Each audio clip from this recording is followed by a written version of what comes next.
Capital deve ter 532 pontos de iluminação de LED até dezembro. O anúncio foi feito durante uma reunião nesta quinta-feira com vereadores do Rio. O presidente da Rio Luz e o diretor de operações da concessionária Smart Luz apresentaram à comissão especial dados do que foi feito até o momento e a previsão da conclusão dos trabalhos até o final deste ano. Parlamentares rejeitam veto do Poder Executivo ao projeto que inclui a vacinação de idosos em casa e em abrigos. Acho muito importante, uma vitória, a gente ter derrubado esse veto aqui na Câmara de Vereadores, ressaltar a importância desses idosos serem vacinados em casa, uma vez que muitos ficam impossibilitados de ir até o posto de saúde, de enfrentar a fila. Você vai ver também. Secretaria Municipal de Saúde descarta a possibilidade do retorno de máscaras no Rio de Janeiro.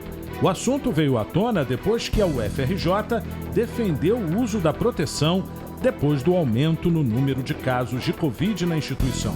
Transtorno do déficit de atenção e hiperatividade é tema de palestra na Câmara Municipal. A gente precisa falar mais, a gente precisa de políticas públicas, a gente precisa de projetos de leis para tentarmos minimizar o sofrimento dessas famílias. E uma denúncia grave de maus tratos a animais na zona sul do Rio. Quinta-feira, dia 17 de agosto de 2023. O CRN2 está começando agora.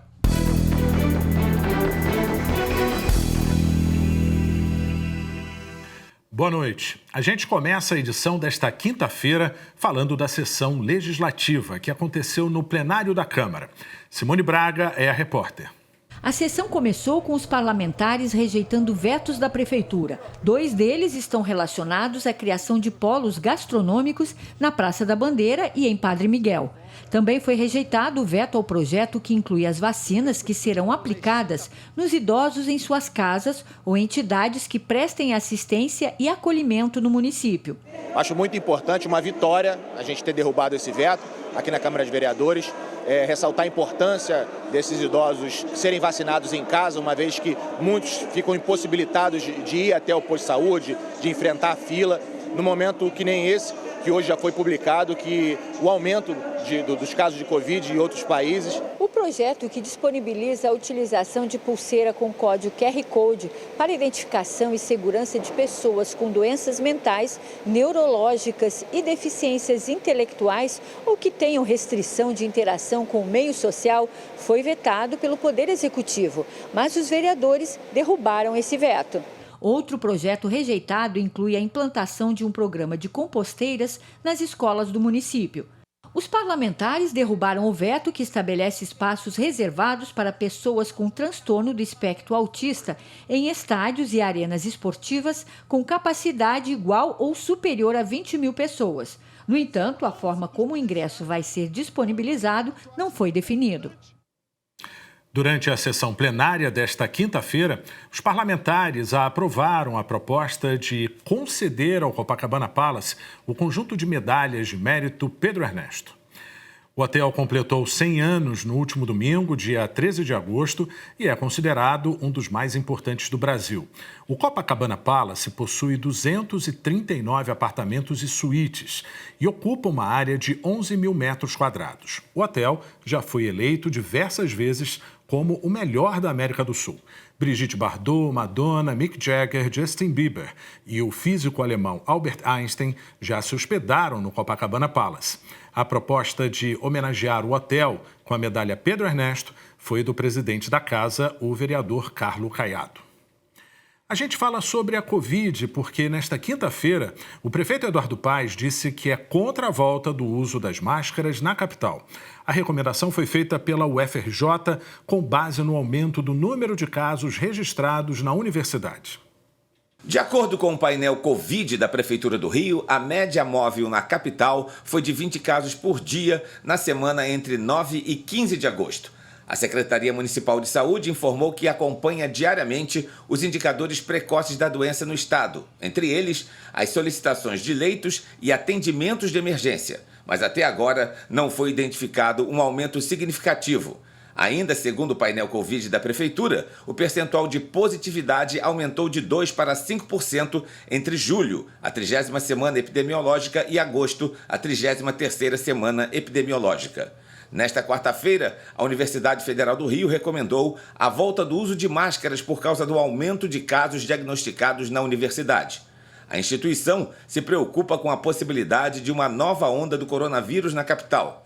De acordo com reportagens publicadas na internet esta semana, cientistas da Inglaterra estão orientando as pessoas para voltar a usar máscaras na Grã-Bretanha por causa de uma nova variante do coronavírus, chamada de BA.6, que seria altamente mutante. Pela sua conta em uma rede social, o prefeito do Rio disse que é contra a volta do uso de máscaras na capital, como recomendou a UFRJ, e falou que é contra também a volta do ensino à distância.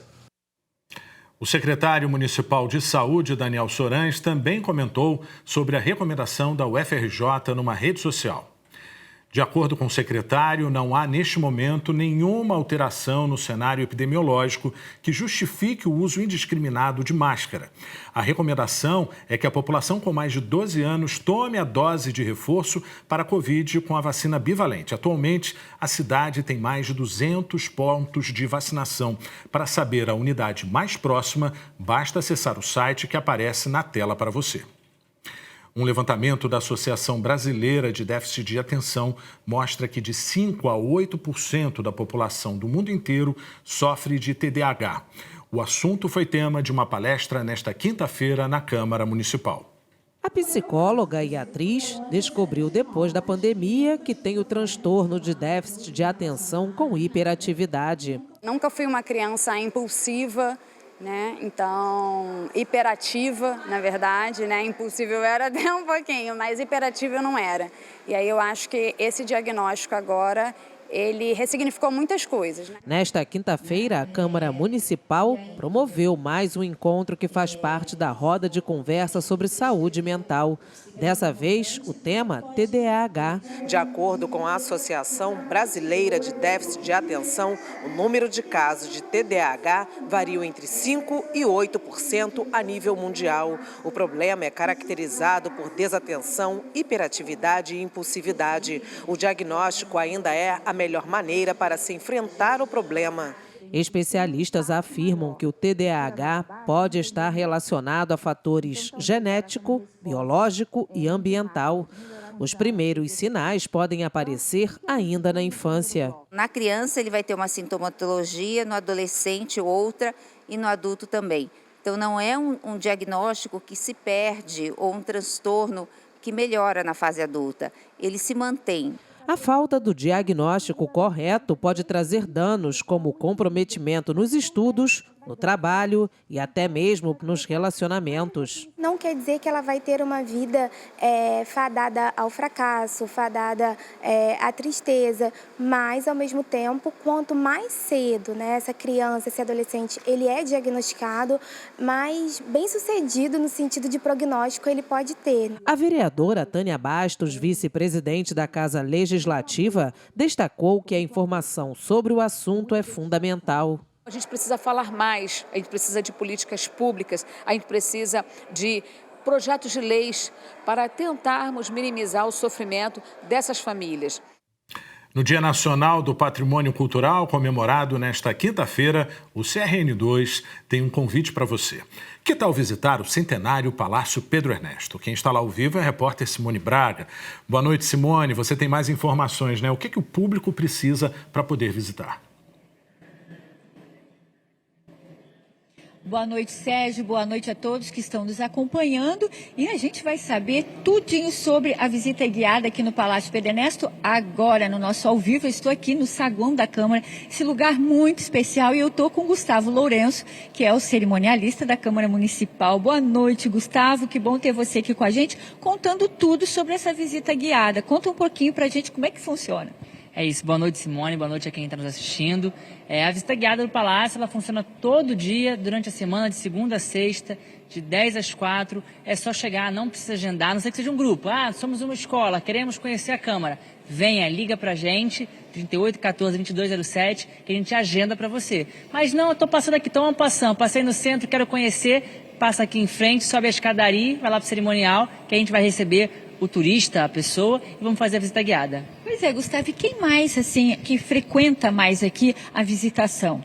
A A gente está tendo um número muito grande de gente de fora do Brasil, muitos estrangeiros. A visitação ocorre em inglês, espanhol e português. Então a gente consegue atingir vários públicos, pessoas de vários países. E tanto o turista brasileiro como o turista estrangeiro tem vindo visitar o palácio e está bombando. Pois é, e até uma curiosidade também, uma informação importante, é que as pessoas estão curtindo aqui o centro da cidade, chegam aqui de bermuda. E aí, elas podem entrar? Pode fazer a visitação de bermuda, não tem nenhum problema. O palácio também recebe as pessoas com essa roupa mais assim, solta. Porque elas estão passeando no centro e muita gente chega aqui na porta e pergunta. E por causa do calor também, não tem como, né? Ficar de calça o dia inteiro, só a gente. Me diz uma coisa, o número de pessoas que vocês recebem aqui para essa visitação e o que mais chama a atenção na visita? Em julho a gente recebeu cerca de 400 pessoas por dia, foi um número bem grande. Hoje a nossa média está de 150, 200 pessoas por dia. Mais ou menos umas 3 mil pessoas por mês passam pelo palácio. E o que mais encanta eles é o luxo do palácio, as coisas em mármore, os luxos, as obras de arte que são muito antigas. Então, assim, tem muita coisa bacana que o visitante quer conhecer no Rio e passa por aqui. Tá, ok. Então a gente vai terminar aqui a nossa entrevista ali perto dessa escadaria que faz o maior sucesso também. Vamos lá, Gustavo, olha só. Fala um pouquinho aí só dessa escadaria e a gente encerra o nosso ao vivo. A escadaria toda de mármore, com o corrimão feito em ferro fundido com bronze e os lustres com mármore que veio da China. Tá bom pra você? Tá ótimo. Então vamos fazer aquele convite final? É isso, vem conhecer o Palácio Pedro Ernesto de segunda a sexta, de 10 às 4, visita guiada aqui para conhecer o Palácio. Pode vir, gente. Obrigada, Gustavo. Sérgio, voltamos com você. Obrigado, Simone, pelas informações. Hora de conferir as atividades previstas para amanhã, sexta-feira, na Câmara Municipal do Rio. Às 10 horas da manhã, na sala das comissões, tem uma reunião sobre o combate ao racismo na cultura, a afro-urbanidade e a contribuição cultural do funk e do charme. A proposta é da vereadora Mônica Cunha. À 1h da tarde, os 51 vereadores mirins participam de mais uma aula online. A iniciativa é da Escola do Legislativo Carioca. Às 6h30 da noite, no plenário, tem entrega do conjunto de medalhas de mérito Pedro Ernesto e título de cidadão benemérito do município do Rio de Janeiro. A iniciativa é do vereador João Mendes de Jesus. Uma denúncia grave de maus-tratos a animais na zona sul do Rio. Esse é um dos destaques do próximo bloco. Fique com a gente. O CRN2 volta em instantes.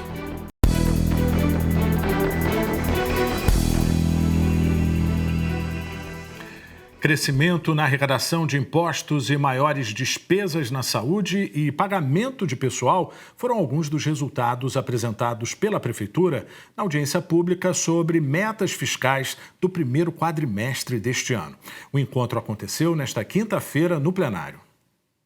Estas audiências são determinadas pela Lei de Responsabilidade Fiscal e ocorrem a cada 4 meses para avaliar as receitas, despesas e dívidas da Prefeitura, por exemplo. As chamadas metas fiscais representam a conexão entre o planejamento, a elaboração e a execução do orçamento municipal. E nesta quinta-feira, aqui no plenário da Câmara, representantes da Secretaria de Fazenda do Rio mostraram que, no geral, houve crescimento na arrecadação de impostos e maiores despesas com saúde e pagamento de pessoal, por exemplo. A presidente da Comissão Permanente de Finanças da Câmara, a vereadora Rosa Fernandes, questionou um aumento de 929 milhões de reais nas despesas com pessoal do município e a redução de 1.457 milhões na receita líquida nestes primeiros 4 meses de 2023, em comparação ao mesmo período do ano passado. Que outros fatores contribuíram para o aumento da despesa com o pessoal? A recomposição salarial que foi concedida no finalzinho de 2022, de 5,35%, que passou a vigorar a partir de dezembro. Então, esse primeiro quadrimestre todo já considera esse reajuste. No primeiro quadrimestre, os empréstimos externos da Prefeitura atingiram a marca de 703 milhões de reais, contra 311 milhões de empréstimos internos. Por que o município dá preferência aos empréstimos externos ao invés de empréstimos internos, tendo em vista que a nota atual de capacidade de pagamento é B? A gente sempre busca a melhor operação em termos financeiros e que seja possível de utilização naquilo que existe de programação nas despesas. Então, esse quadrimestre ainda não está refletindo, mas nós acabamos de fechar uma operação muito importante interna com o Banco do Brasil para a requalificação do sistema de BRT. Também foi assinado semana passada, inclusive em grande evento que teve aqui, um financiamento com a Caixa Econômica Federal, com condições extremamente positivas para a gente, que ela usa recursos do Fundo de Garantia, do FGTS, então que é muito competitivo em termos de taxa de juros e condições financeiras, de 645 milhões de reais, também para o BRT. O assunto agora é maus tratos a animais, porque a comissão de vereadores que trata desse tema na Câmara Municipal recebeu denúncia sobre a morte de um cachorro envenenado na zona sul do Rio. O caso foi parar na polícia. Esse casal estaria espalhando um pó branco com veneno nas calçadas do Flamengo, Urca e Botafogo. Esse material foi encaminhado à Delegacia de Proteção ao Meio Ambiente. De acordo com a polícia, a substância foi enviada para análise e as imagens serão analisadas para tentar identificar os dois. Profissionais da Conlurb serão ouvidos. Isso precisa ser averiguado. A gente também tem que ter responsabilidade, né, em divulgar essas imagens, né, para que a gente também não cometa nenhum tipo de injustiça. Mas precisa ser investigado e a gente já fez o encaminhamento para a polícia, para que a polícia tome as providências cabíveis. Caso você tenha alguma informação sobre este caso ou qualquer outra denúncia de maus tratos a animais, é só entrar em contato com a Comissão de Defesa dos Animais pelo telefone que aparece agora na sua tela. A Comissão Especial da Câmara de Vereadores, que acompanha a parceria público-privada para a iluminação das ruas do Rio, se reuniu nesta quinta-feira com representantes da concessionária Smart Luz e com o presidente da Rio Luz. Na pauta do encontro, a análise de contratos e cumprimentos de metas. A reunião teve como objetivo discutir o reequilíbrio do contrato da Rio Luz com a subconcessionária Smart Luz. Ele foi assinado em 2020. A parceria prevê um investimento de mais de R$1 bilhão na modernização da iluminação e na conectividade da cidade nos próximos 20 anos. Essa é a 7ª reedição da Comissão Especial que acompanha o desdobramento dos trabalhos desde o início da implantação da parceria público-privada. Participaram da reunião vários técnicos, o diretor de operações da concessionária Smart Luz e o presidente da Rio Luz. Eles responderam às perguntas feitas pelos integrantes da comissão, os vereadores Luciano Medeiros e Dr. Rogério Amorim. O presidente da Rio Luz e o diretor de operações da concessionária Smart Luz apresentaram à comissão especial dados do que foi feito até o momento e a previsão da conclusão dos trabalhos até o final deste ano. Instalamos em 454 mil pontos em 2 anos.